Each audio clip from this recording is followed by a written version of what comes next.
Hello and welcome to R&R's Ask the Expert. I'm Kayla McGowan, editor-in-chief, and today we're continuing our Women in Restoration series for Ask the Expert. Today we're talking about humanizing our industry through marketing, collaboration, and so much more. If you haven't guessed it, my special guest is Abby Vallelonga, the marketing manager for EHS Restoration. Welcome, Abby. Good morning. I'm happy to be here. Thank you for coming on. I'm so excited to get to chat with you and talk about why you love our industry so much, but most importantly, just kind of talk about Abby. I think you do a really great job at humanizing our industry and the people that you work with, highlighting not only just your team, but the industry as a whole. So, you know, you are a woman leading the charge in marketing and client relationships for EHS Restoration. How have you navigated our space and built credibility with all of your customers, not just your team? What does that look like and how were you able to accomplish that? Yeah, I think initially, we are in a male-dominated industry. So initially, when I first came into the industry, I will say it was a little bit tougher for me to kind of build that credibility. I think I found the most value in staying close to the work, kind of understanding the technical plans, the policies, procedures, not just the marketing. Getting down and dirty and actually using some of the equipment and tools and items that we use kind of in the restoration space to try to separate myself from maybe some competition and to really build that credibility. And obviously, communication is one of the biggest things in the industry. So being consistent, being reliable, and clear in my communication helped me build that trust kind of over time through follow through and relationship building kind of in that sense. Yeah, I'll definitely say you've really embraced your role, like not just with EHS, but in our industry, because to your point, like you go out in the field and you're moving equipment and you're taking photos and you talk about the type of loss that you guys are facing and how your teams are working through things. I mean, honestly, who else can say like, hey, I go to the day of the call, I go through the entire project and I even walk through with our customer. Like that's so unique, but also really cool to see kind of the entire process unfold. You're really great at telling a story.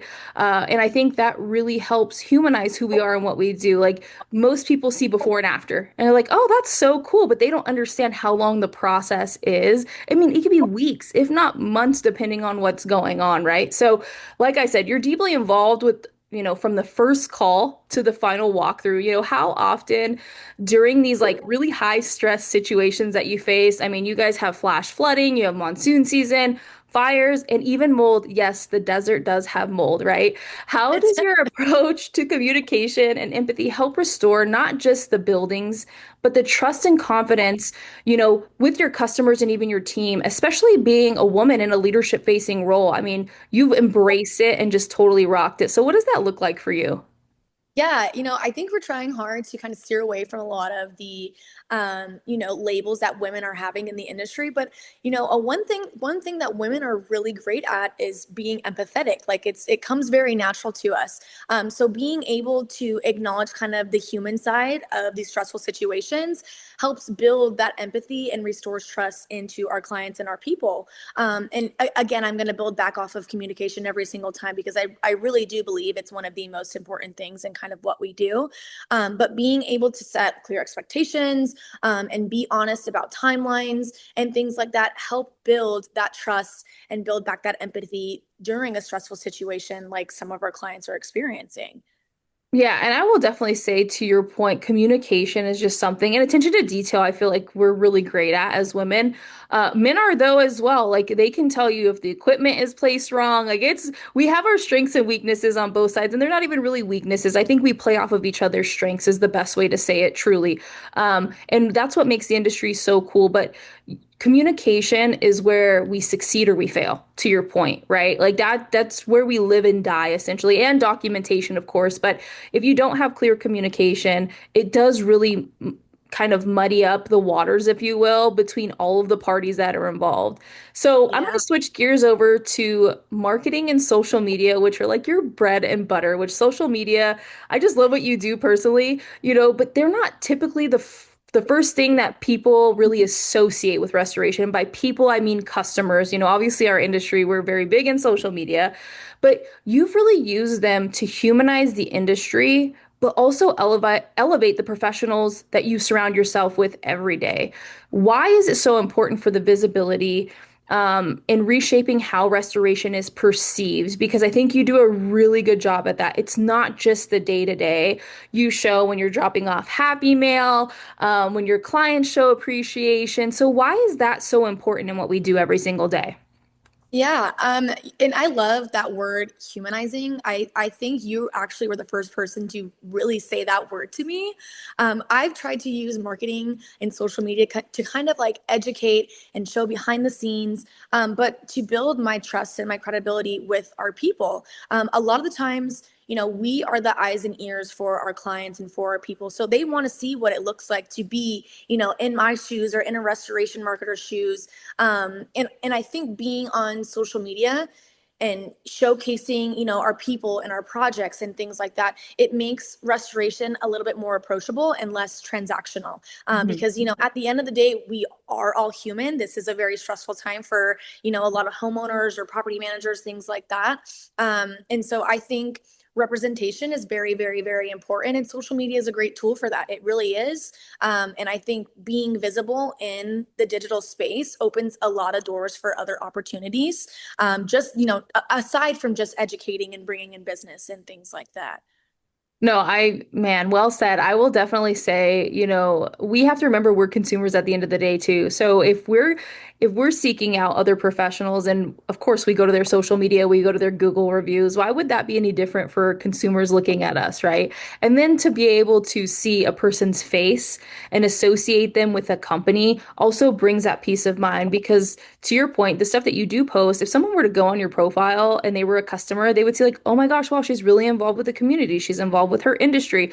She actually is out there helping the team and things like that, right? Instead of just going to not necessarily just a business page, and seeing like what the business is doing. I think people really want to understand and know the people that are coming into their home, into their business. And we're just in a different realm of things these days. And to your point, it's not transactional anymore. They really want to be taken care of, just like we want to be taken care of, right? So Yeah. you are so busy. I really wonder if you even sleep, if I'm being quite honest, because of all that you do. So you volunteer for quite a few things. We volunteer together on the RIA's marketing task force. You have a role with NARPM Phoenix, and you are the social events chair, right? You help foster the connection within the property management community. And, how have those relationships and community building helped you grow as not just a woman, but even a younger generational professional in the industry? And why do you think that we often excel in this part of the business where we're out there, creating the relationships? Yeah. So my main role in the Phoenix Metro chapter for NARPM is to create a space for kind of genuine connection between property managers and other service providers kind of in the industry. And I have learned, over the past 3.5 years in my role that trust is built informally. It's built in human moments. It's built in, outside of transactional situations. So I found that really strong networks lead to long-term business success. And I found a great group of people in ARPA. I love that chapter so much. But again, it's building that trust and credibility is not transactional. It is very human-like. So it has to be, in these kinds of moments, in chapters and in organizations and in the community, things like that. That's really how we're building relationships and building connections with potential prospects. Yeah, and I think you said that really well because a lot of times, we have conventions and trade shows and all of those things, but most of the connections are actually made off of the show floor outside of the convention space, which I know you're really big in that, right? Lunch, dinner, dropping off goodies, just the thought of, you thinking of that person, right, goes a really long way. And I also think too, we're able to kind of relax a little bit when we're outside of those areas. Like if we're on the golf course or if we're having lunch, we're able to kind of peel back several layers of who we are outside of the professional, which I think leads to stronger relationships and a deeper understanding of why people do what they do, which now in turn, the business part of it just grows on its own, right? Really, yeah, exactly. And I would say too, again, to the point that you probably don't sleep very much, but you're very high energy.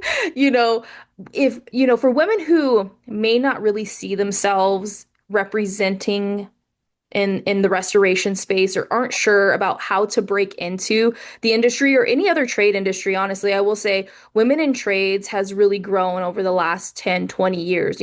What advice would you give those who are looking to grow a career, especially in marketing and leadership and relationship driven roles? And the reason why I ask that question this way is because we are the driver with relationships most times in the communication, right? So for you, you broke through in your own way, shape, and form. So what advice would you share to somebody who's looking to get involved? Yeah, I think even if your path is not clear, do not stop. Do not wait for the representation to come to you. Step into an opportunity. My biggest advice is to learn the processes, learn the policies, learn the procedures, and ask questions. There are so many organizations and great people like yourself. That are happy to share knowledge and information. Knowledge is free. So ask the questions. There are no dumb questions. And the biggest thing is to bring your own perspective too. I think that's kind of what I've done in my role here at EHS is I wasn't really trying to fit into a mold. I tried to bring in my own perspective and kind of shape, this role and this thing that I am. And I think that's taken me kind of, a long way. But my biggest thing is to keep going. Seriously, just keep going. Even if it feels odd, you feel like you're not really sure what you're doing. Don't stop. If the path is not clear, continue on it. Just kind of push through. And again, another big thing is make sure you're prioritizing your relationships. Lean on people in the industry. Ask questions. Do the things. That's I think my biggest piece of advice. Yeah, and I would definitely say you said that so well because I think one thing that I really love about our industry is no matter where you are in your career, whether you're new to this industry or you're not in this industry yet, or you've been a long time veteran of the industry, you can honestly take your path any way you want. Like there is no guardrails. There aren't any guardrails, I feel. And so like to your point, you came in and brought Abby into the role that you are in and you've made it what it is today, right? And I believe too, I didn't know what my role was going to be in this industry, right? I You tried to know leave that. actually. Yeah.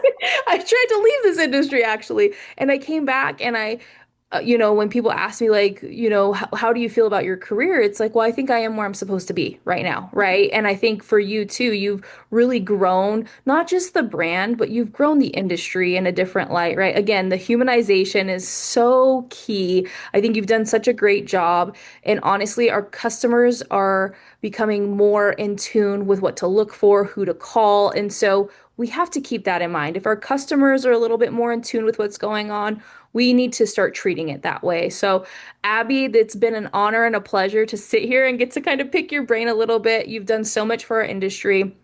We're so fortunate to have somebody like yourself leading the charge and everything that you do. Thank you so much for your time. And for all of you watching, thank you for tuning in to this episode of Ask the Expert. Take care.